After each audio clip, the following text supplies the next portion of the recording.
right, I want to stay with the holy war for a little bit longer. This is a pivotal issue for millions of Democrat voters going into 2024, and for young people, those under 30. They're rejecting support for Israel by numbers as high as 70%, something we've never seen here. And the left knows without every special interest group is cobbled together in recent years, they stand no chance of holding on to power come next November. Oh, they're scared to death of this. And Democrats know that support of Israel is destroying the chances of Democrats winning the 2024 elections. So they're now calling for a permanent ceasefire. You see, you have this pause going on. And Israel has said for every 10 hostages released, you'll get one more day of this pause. And now the Democrats are calling for a permanent ceasefire, a two-state solution. They realize they have blown it with Jewish voters, Muslim voters, Arab voters, and a whole lot of other voters. Listen. Now, we've had this pause. We're now halfway through it, 4-day pause. It may be extended if there's release of more. You had opposed the idea of a permanent ceasefire. Do you still oppose the idea of a permanent ceasefire? No, I think we need a lasting ceasefire now. And I came out for that a few days ago. I'll tell you why. Couple reasons. First, we need more of the hostages to be released. And we've seen now that it's working. Second, there's still Americans in Gaza. We need those Americans and American families to be released. The third point is this. Israel has diminished Hamas's military capability. They now have troops to prevent another October 7th attack. But I just talked to the Saudi ambassador. I talked to the UAE ambassador. Here's the reality on the ground. There are 40,000 Hamas fighters, 40,000. Israel has killed 2,000. It is unrealistic that they're going to be able to kill 40,000 other Hamas fighters, let alone undermine the political and cultural influence of Hamas. So we need a real solution, and that needs to be a Palestinian state with an Israeli state. Yeah, so let me explain this to you. Here's the real problem Joe Biden has, besides the oscillating by Ro Khanna and other members of Congress like you just heard. Joe Biden does support Israel. It's kind of ingrained into him, being a member of the United States Senate since the early 1970s.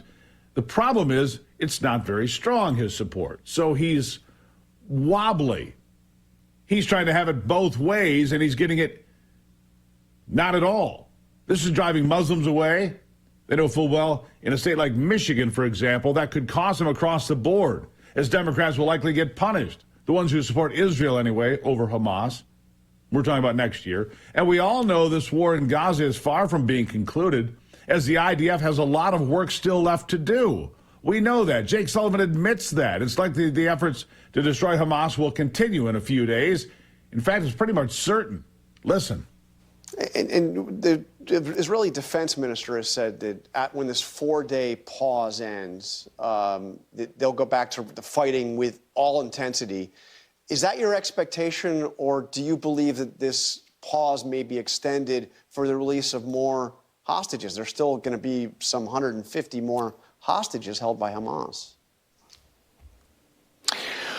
Well, first, John, it could be that the pause is extended for another day or 2 days or 3 days or even more. The ball is in Hamas's court on that, because what Israel has said is that it is prepared to pause another day of fighting for every 10 hostages that Hamas releases. So Hamas could choose on Tuesday, on Wednesday, on Thursday to continue to release hostages, and then the pause would continue. If the pause stops, the responsibility for that rests on the shoulders of Hamas, not on the shoulders of Israel. Yeah, on Hamas, not the shoulders of Israel. And of course, there is still the matter of the other war. You know, the other war, the one in Europe, that is increasingly unpopular with people across the political spectrum. Americans are tired of the war in Ukraine. A war, by the way, Ukraine is losing. And sadly, the answer is just give them more money, more money, more money to fund a war they're not going to win. While Ukraine has canceled its upcoming elections, congressmen like Republican Michael Waltz, among those members still pushing the war. My question to you is, what do you think about the war in Ukraine? All right, listen to this. First, we need a strategy, and that has to come from the White House. What does success look like? What's the strategy to achieve it?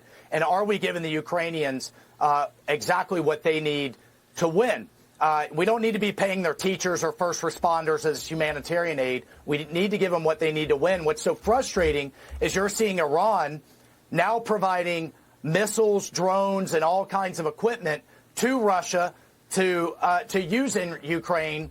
And at the same time, you're seeing our European partners say the United States needs to dig deeper, ask your taxpayers to pay more. Yet the Biden administration isn't turning around right back to the Europeans and saying, wait a minute, put pressure on Iran yourself, because all of this is linked. The Chinese, the Iranians, the Russians, it's all linked to our energy policy, right, and it's all linked to our industrial policy. And as long as Iran is full of cash, then they're going to have they're going to be free to support terrorism and Russia. We're fighting against ourselves, and it's just bad diplomacy and bad policy out of the White House.